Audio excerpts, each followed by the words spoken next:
Have you ever had one of those mornings where you wake up and you're scrolling on your phone to get caught up and you read something that changes everything? Please subscribe. It's the overactive imagination. It's the overactive imagination. It's the overactive imagination. Oh, what if?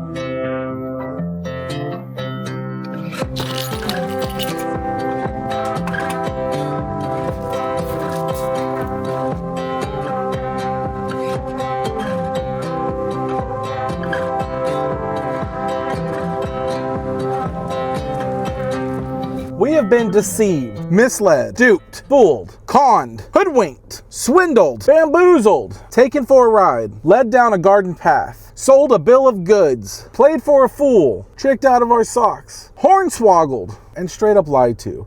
We've all seen the classic raindrop shape. You know, it's in cartoons, the weather forecast, coloring books, logos, it's literally everywhere. But now today, when flipping through social media, I came across an article, and it states, that's not what raindrops are shaped like. Actually, the small ones are round, and when they get bigger, they flatten out, almost like a hamburger bun.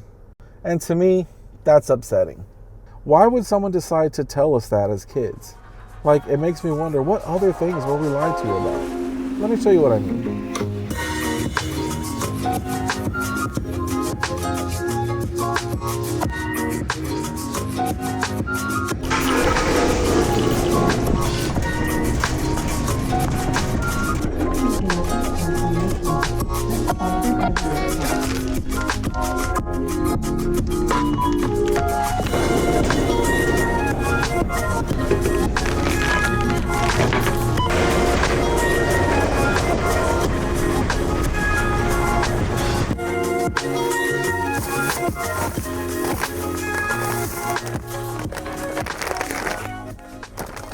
These things right here, Tootsie Roll Pops. Have you ever had one?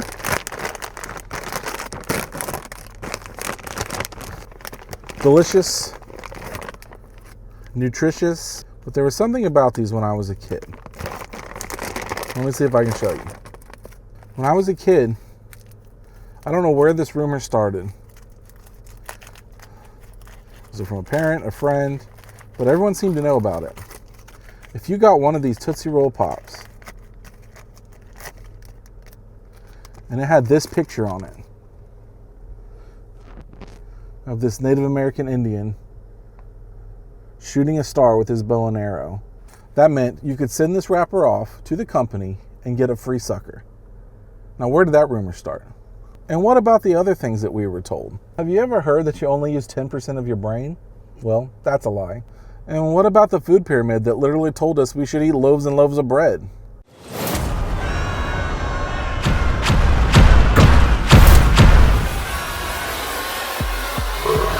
Don't touch my bread.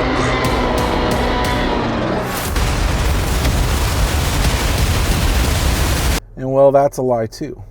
You see, we grow up trusting these things because they're told to us as if they were fact. But how much of what we actually learned is true? It reminds me of a lesson I learned in 5th grade. Just imagine this. It was 5th grade. Life was simple. My biggest concerns were probably who'd I'd sit next to at lunch, whether pogs were going to get banned again, and making sure I didn't get picked last for kickball. And that's me, an adorable little 5th grader. Well, I probably would have had Jurassic Park on my shirt. That's better.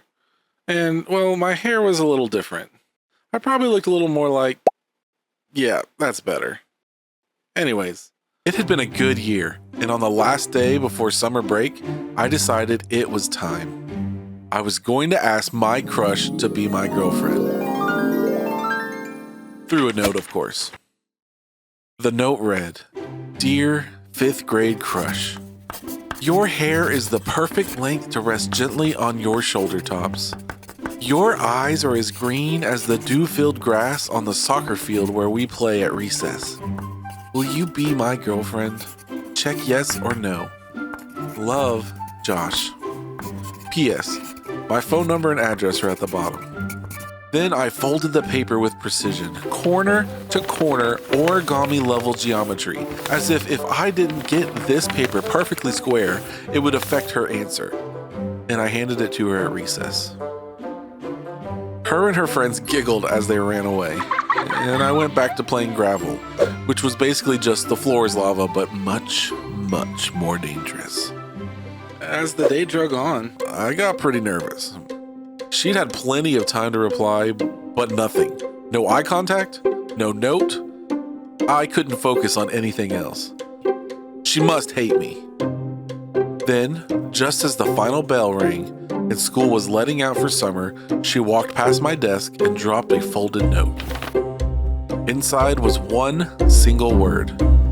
Yes.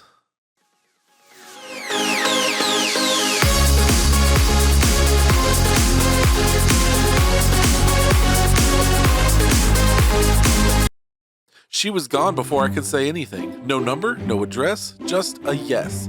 And then summer started. But hey, I wasn't complaining. I was officially a 5th grade boyfriend. That was enough. A week into summer, something magical happened. I got a letter in the mail. From her. My girlfriend. I read it over and over, like it was a handwritten love song. I wrote back. I poured my heart into that letter, complimenting her bike, her backpack, the neatness of her handwriting. Shakespeare himself would have been impressed. And so began our summer-long letter exchange. Back and forth we went, deep, heartfelt letters flying through the mail like little paper lovebirds. Then school started again, 6th grade. I walked into the lunchroom the morning of the first day, heart racing, but I didn't see her. After my first few classes, still no sign. Then, in the hallway, there she was. She was hugging another guy. Her 6th grade boyfriend. Yeah. Just like that.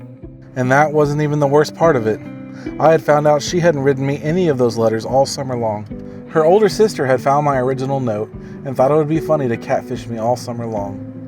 She wrote all the letters pretending to be my girlfriend, and then she would read my responses aloud to her sister for laughs.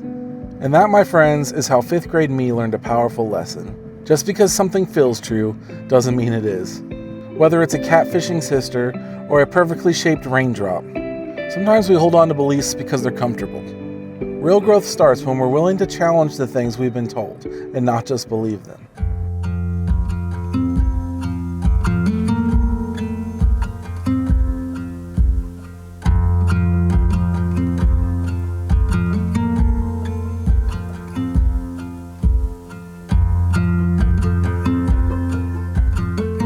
And I think that's a big problem with today. Just look around at our society. We're surrounded by entitlement, hate, and the need to tell other people how they're wrong, instead of listening to understand. We've stopped learning from each other, and we've stopped wanting to learn altogether. But imagine this, what if we entered a conversation, instead of being ready to win, we were ready to learn? What if we approach people instead of being opponents, as teachers who want to show us something?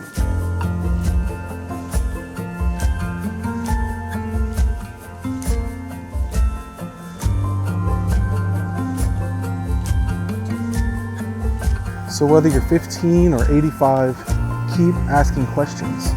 Keep learning. Keep testing your assumptions. Keep holding the things that you believe to be true up to the light and ask yourself, are these still true? Because the best discoveries are still out there.